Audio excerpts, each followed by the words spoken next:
Hello, my name is Cade Wright. I am a student at UMBC in the Media and Communications pathway. Uh, I am personally interested in the topic of aging, but more from a scientific angle and less of a media angle. It's I've never been particularly interested in this particular topic in like media and how like it's portrayed and shown.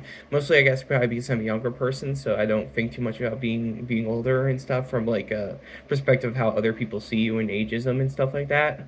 It's not really something I know too much about, but I am interested in aging from a scientific angle because I'd say I definitely fear aging quite a bit. I don't like the idea of getting older and dying and stuff.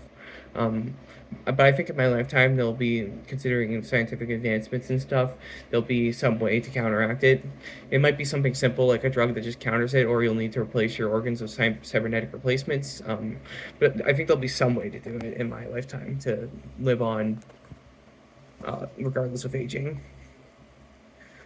It's like a topic I'm already interested in from that angle, so I'll be interested to learn about it from this new, more media, like arts kind of perspective. A person I admire, an elderly person I admire, is my grandmother. She cares about her family and keeps my mother and her siblings like really connected. She's really like kind of like the matriarch, I think is the word, of like our family.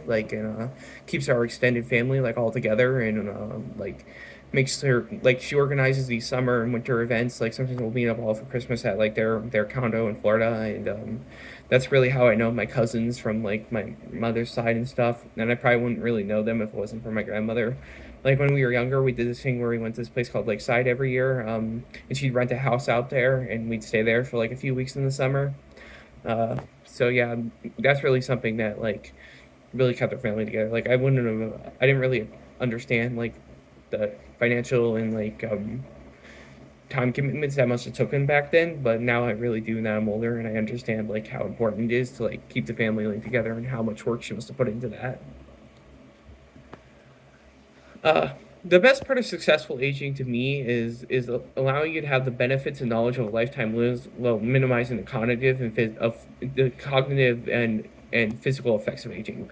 Like for example, sometimes like your aging experience can be made like somewhat irrelevant. Like if you get something like dementia or something like that, like if you have a lot of knowledge but then you get dementia, it can make it like so you can't really share your knowledge or utilize it to the degree that you've learned it to. But if you successfully age and you're able to do that more obviously that's not what always in your control. Like random diseases and stuff can cause that, and successful aging isn't like something you can always do, but things like physical activity and learning languages and stuff can help. Like I know learning a second language actually decreases the onset of dementia by 5 years apparently.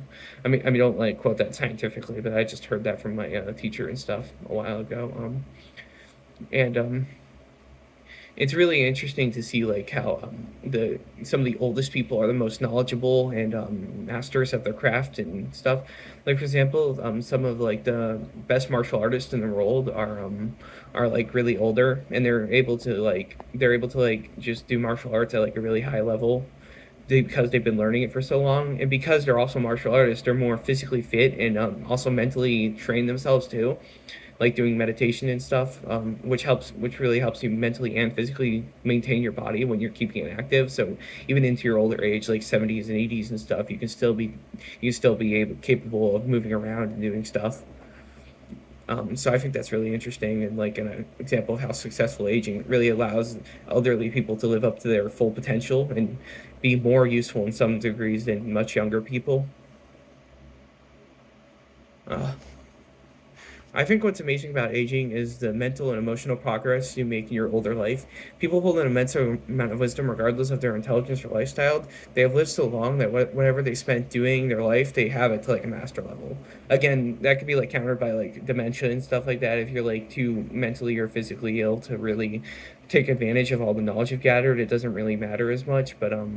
It's still there, and like they healthier people, and obviously even sicker people can still have things that they like show and demonstrate through their like experience, but like things like dementia and stuff just really kind of decrease that ability to like capitalize on your lifetime.